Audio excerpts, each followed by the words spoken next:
Welcome to Local SEO in 10. This is your go-to podcast for answers about how you can grow your local business online easily and quickly.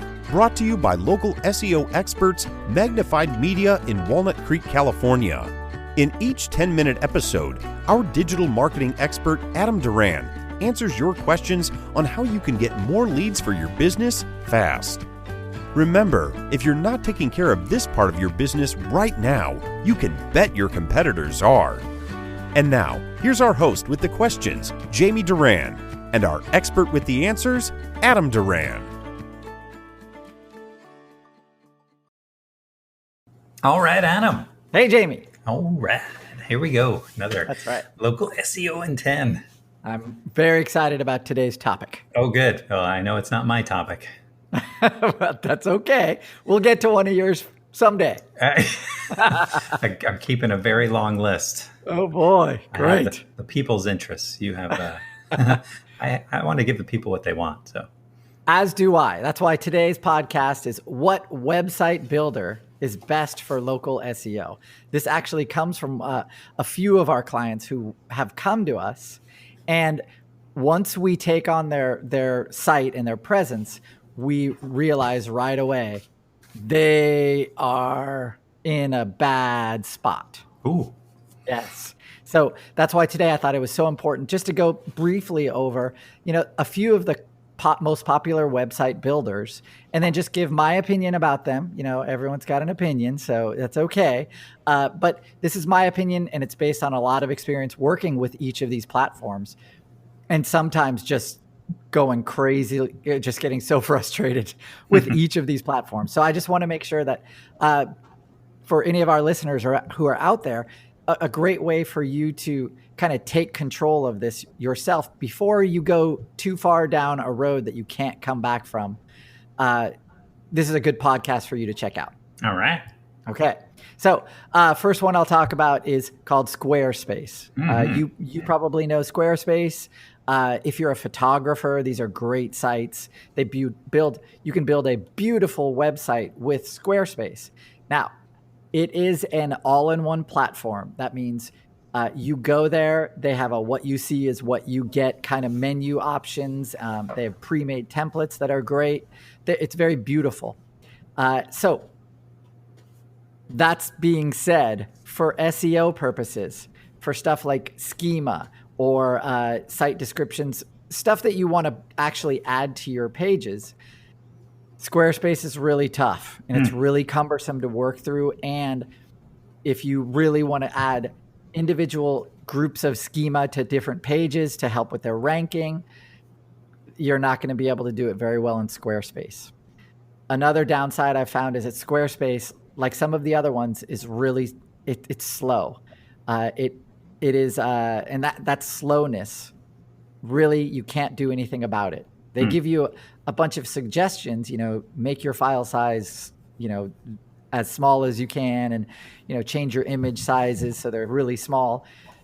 When you do that, of course, you sacrifice all kinds of good stuff that goes with that image. But even if you do that, it's still slow. So Squarespace, if you want a website that you have to do the marketing for it, I'm not going to suggest it. Probably 2 out of 5. All right. So if you have a choice, look for an alternative, in my opinion. All right. What's one that you do recommend? Better than that would be Wix. Wix, it is another website builder. They're super aggressive. They're getting larger and larger all the time. They're, build a website in, 30 minutes, that kind of stuff. They have some great templates. They do also, they've done a lot of work with their SEO. And so that's really good. When you make a Wix site, if they have an SEO wizard that will take you through a lot of the basics. So that's great. That's awesome. If you want to do more, though, if you want to add specialized schema, Wix is not going to let you do that. So that's a minus. And just like with Squarespace, you're going to get stuck with slower load times for your website. Another one with Wix is they have a separate basically interface for making a mobile version of your site. And so you'll make this great, beautiful desktop version. And a lot of times people will forget they have to fully go into the mobile version and do that one as well. So that can be cumbersome. And if you make an update on the desktop version, bam, you got to make that update on the mobile version as well. So that can be kind of cumbersome. And once again, slow. Wix, we can't get it fast enough, even though they're always trying to make this, they know that this is a weakness and they're always trying to improve it. That's good. I like that.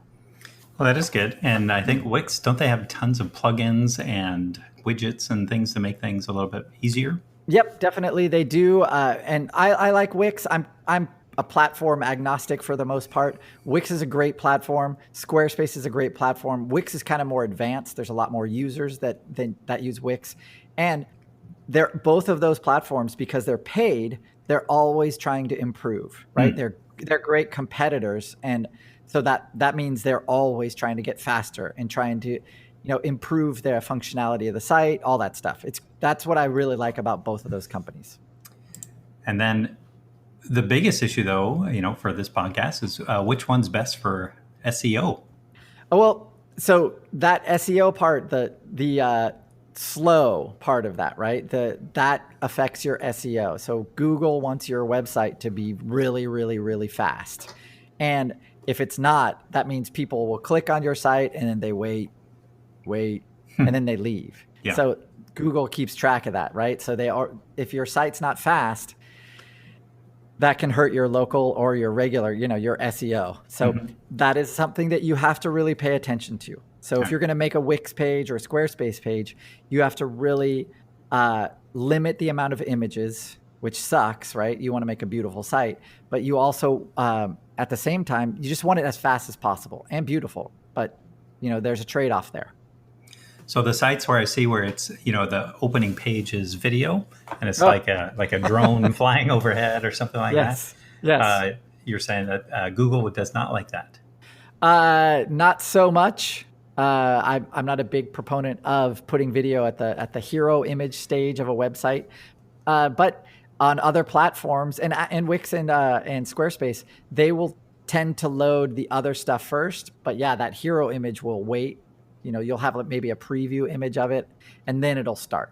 So that's not that big of a deal, but just the basic speed of the website with Wix and Squarespace, you don't got them. So next one, WordPress. WordPress is an open source platform. Probably if you know anything about websites, you've heard about it. It can be, the learning curve can be tough, but the good thing about WordPress is you can make your site pretty fast with it, extremely fast. There are plugins that you can add that will make your site super fast. That's good for speed. The other good thing about WordPress is you can add schema to your heart's content. You could have multiple schema on one page. With the other platforms we discussed, you cannot right now. WordPress, you can, go crazy with schema. That's awesome for me. I love that. So WordPress, very extensible. And that's why most right now anyway, most of the internet is built on WordPress. But they're always, all of these companies are always trying to get more and more of the web basically built on them. So WordPress is really good. So that's probably my choice. If I were to be starting a website right now, I'd choose WordPress just because it's very, very extensible. You can really do everything that you want on WordPress, keep everything fast, and do all the stuff you need for SEO. It's got a great history, and it's open source. Nice. That's good too. Last one I want to talk about, and these are if you own a dental practice, if you're a real estate agent, if you're even an accountant, if you're any of these, there are companies that target you. And those companies target you and they say, hey, we're going to build a website for you. Ooh, that website will charge you $200 a month. Or yeah, we'll just charge you $200 for now. And so they go, oh, wow. And then we'll build a great website for you. And then you'll pay us $100 a month forever. And who owns that website? Not you. Who owns that domain name? You do, hopefully. How can Then you the other that? thing is all the content it's not unique to your business. Right. So they don't write, and you can test that, right? You can do a copy paste into Google search, and you can see how many other companies use that exact wording. Wow. That's no good. Very, very bad for SEO. Very, very bad. So the other thing that these companies get with these website builders, the problem with them is a lot of times they're built on an engine that's super old. So instead of, if you say, I want to put a button, okay, that's a call to support. Or I want to make another column. That's another call to support. And a lot of times support just emails you back and says, sorry, we're working on it. Yeah. And then nothing changes. So if you're one of these in one of these industries where you're targeted by these companies, you want to really, really understand that once you're in there, you're in there. And getting out of those contracts or getting anything moving away from them, they make it as extremely uncomfortable and difficult as possible. And, I understand. Who can blame them, I guess? But, when you're stuck with a website builder, and we definitely have clients that are, and the functionality of them, very, very limited. If you say, hey, we want to put schema on this page, they freak out because they've never heard of it. So that's really, really, that's bad. So if if you're thinking of going with one of these companies, you want to ask them, can we just use WordPress?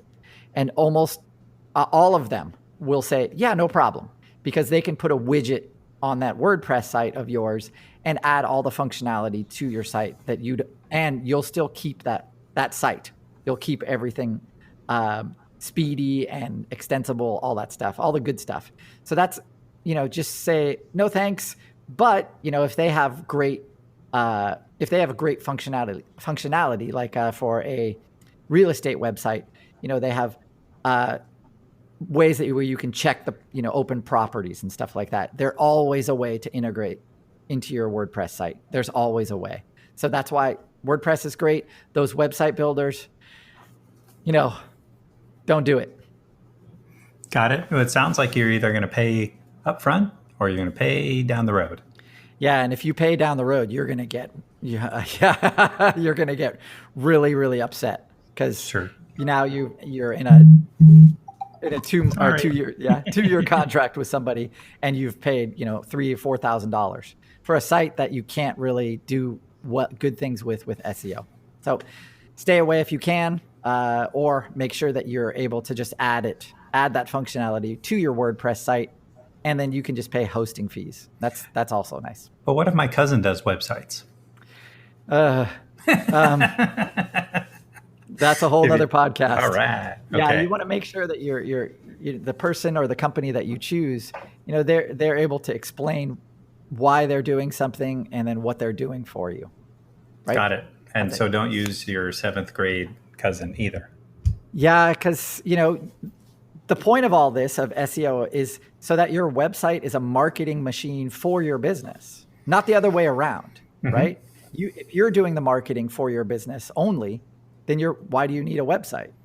Well, yes, and it's kind of a billboard for how professional your business is. So if it looks like it was done by a middle schooler, that's your outward appearance on the internet. So I see it all the time. It's tough.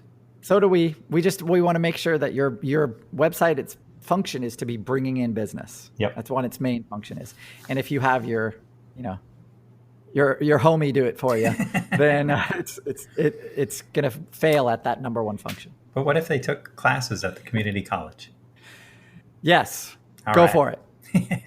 Then you can call somebody like us and we can help. That's a good way to end this.